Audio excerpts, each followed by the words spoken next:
son mis hijos, Marc y Ángel. Marc era el mayor, tenía 13 años, y Ángel, el pequeño, 8 años, cuando fallecieron.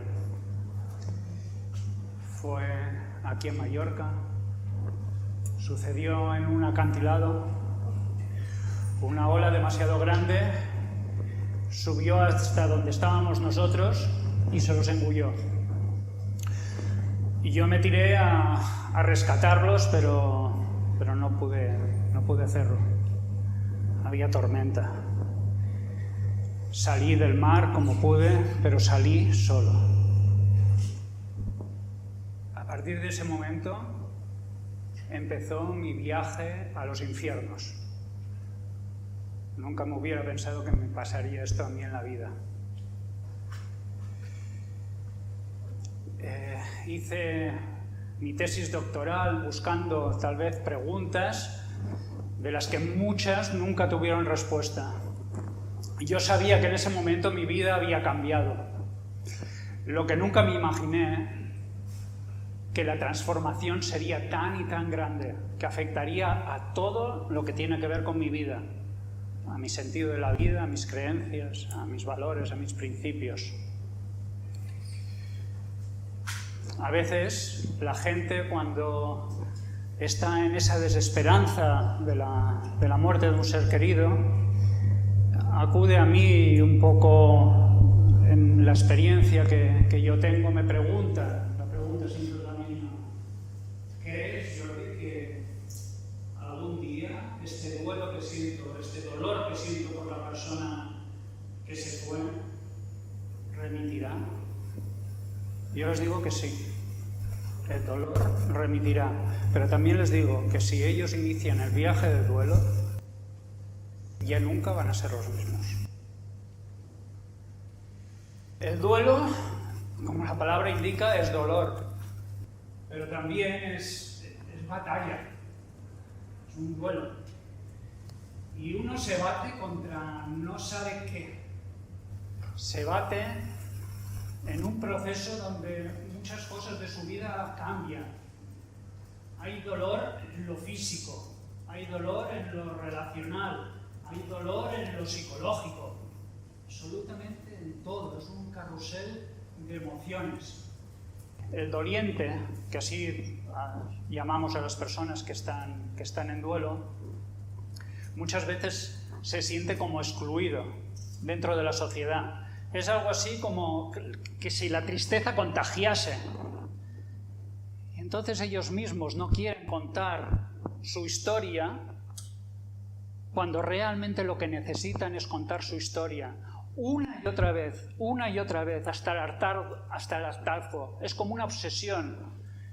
Y esto psicológicamente hace que al escuchar su propia voz, ellos se puedan llegar a creer que lo que sucedió, sucedió.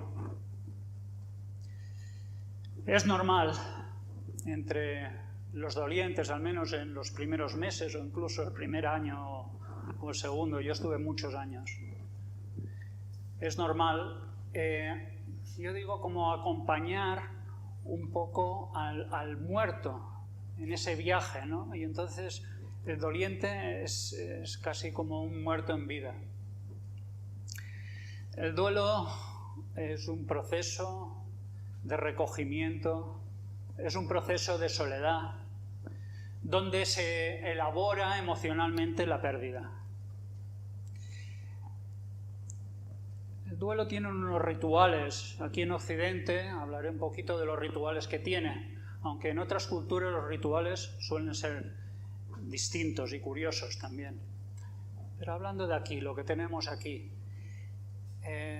si iniciamos el viaje, la primera parte del viaje puede ser que la persona aún esté viva, pero sepamos que ya le quedan pocos días para fallecer, y esto ocurre muchas veces.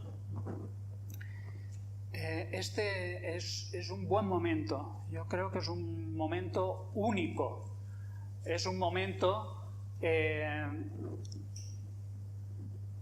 para conectar con esa persona que tal vez en unos días se vaya y decirle cosas que tal vez aún no le hemos dicho.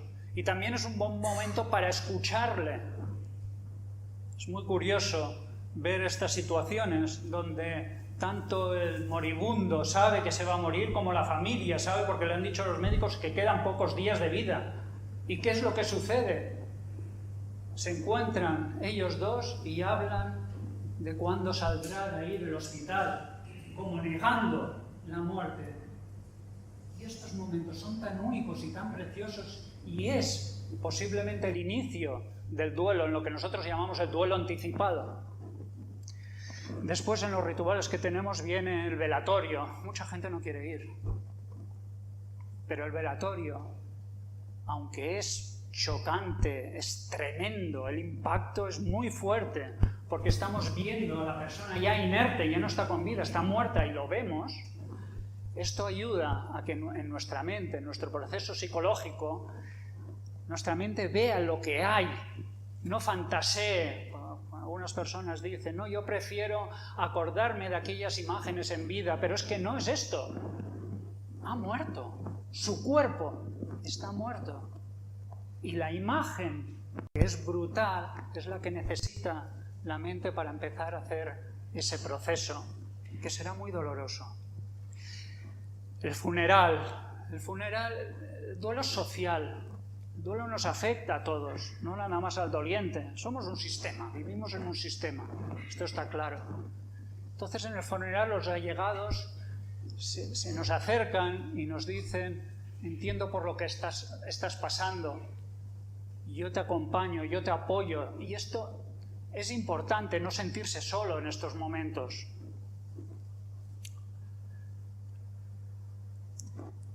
El duelo y las emociones tienen funciones para atravesarlo.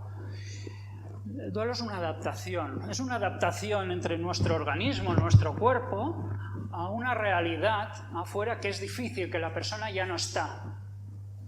Entonces las emociones son unificadoras, unen nuestro organismo con una realidad muy difícil. Y esto es lo que permite, de alguna manera, atravesarlo. Entonces decimos que el duelo es una adaptación a un medio difícil. Y ahí las funciones de las emociones son importantes. En la función adaptativa de las emociones, las emociones nos dicen en cada momento qué es lo que necesitamos. A veces necesitamos llorar, pero ojo, que a veces nos encontramos riendo. Y está bien. El duelo transcurre entre una conexión y una desconexión de ese sufrimiento. Es preocupante y sería casi un duelo patológico si una persona está totalmente desconectada con ese dolor las 24 horas del día. Esto no hay cuerpo que lo resista, que lo aguante.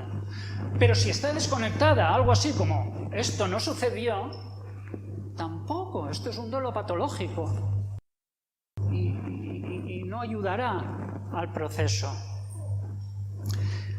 Hay una función social también.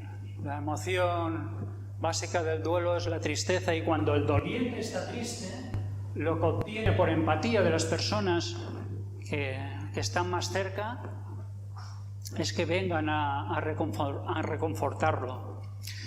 Alguna vez os habrá pasado, me imagino, a vosotros, de tener un amigo, un familiar que está en duelo. Entonces vosotros os convertís en los cuidadores y no sabéis qué decir, ni qué hacer, ni cómo acercaros, incluso dar el pésame, no sabéis.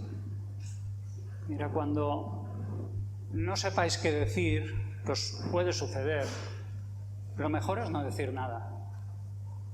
Esto es lo que agradece la persona que está en duelo. Acercaros con presencia y tal vez con silencio. Y esto reconforta. Para mí, la función de las emociones más importante, la que nos lleva al cambio, sería la función motivacional. ¿Qué significa esto? Significa la expresión de lo que tengo dentro.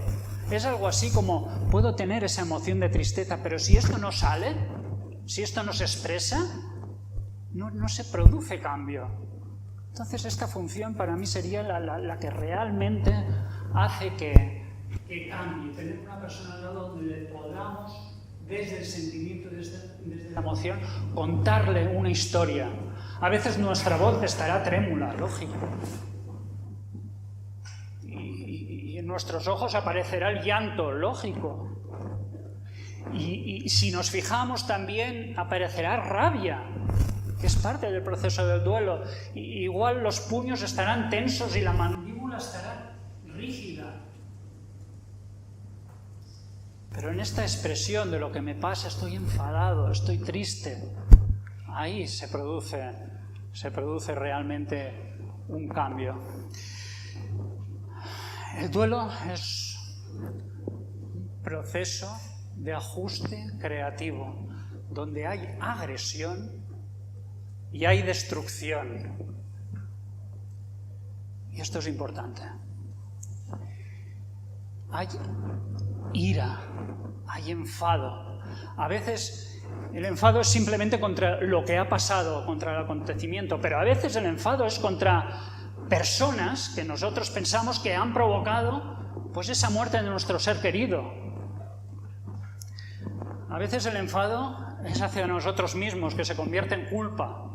Estas ideas, estos pensamientos obsesivos de pude haber hecho esto, pude haber hecho aquello, ¿por qué no hice? Esto es una rabia hacia nosotros, hacia adentro. Y a veces, algunas veces, el enfado es incluso hacia la persona que se fue. Algo así como, me has abandonado, te has ido demasiado pronto. Todo esto es lógico. Aquí hay una agresión y también una deconstrucción incluso. Esa rabia arrasa todo. Arrasa no nada más el tema de la pérdida, lo que tiene que ver con la pérdida. Arrasa todo lo que pensamos sobre la vida, nuestros valores, nuestros principios, nuestras creencias. Lo tira todo por abajo. Llegamos a sentir en ese momento un sinsentido. Es como que la vida en ese momento no tuviera ningún sentido. Y esto lo dicen muchos dolientes.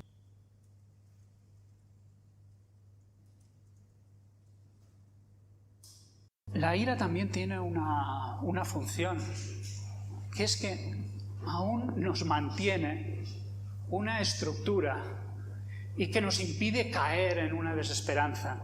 Pero llega un momento en que no nos podemos ni asir a esta estructura de la rabia y caemos en el pozo más profundo, en un vacío, en una tristeza, como nunca habíamos sentido. Y en esa desesperanza y en ese vacío, si logramos mantenernos ahí, y yo sé que es muy incómodo, ahí se produce la transformación. Y se produce la transformación porque realmente en ese vacío no hay nada. Y solo de la nada puede aparecer algo. Sé que algunos terapeutas, psicólogos llaman a ese vacío el vacío creativo. Ahí es cuando empezamos a coger fuerza y empezamos a comprender y a entender cosas muy profundas sobre la vida y sobre la muerte. Empezamos a entender, por ejemplo, que la vida y la muerte tienen frecuencias distintas, que son dos lugares distintos. Empezamos a entender que a nosotros nos ha tocado vivir y que tenemos que vivir la vida, el tiempo que aún nos quede. Empezamos a entender que la persona muerta, el cuerpo, está muerto, pero esa persona la podemos colocar, le podemos dar un lugar. A mí me va bien dar... Y lo tengo siempre, los tengo siempre conmigo.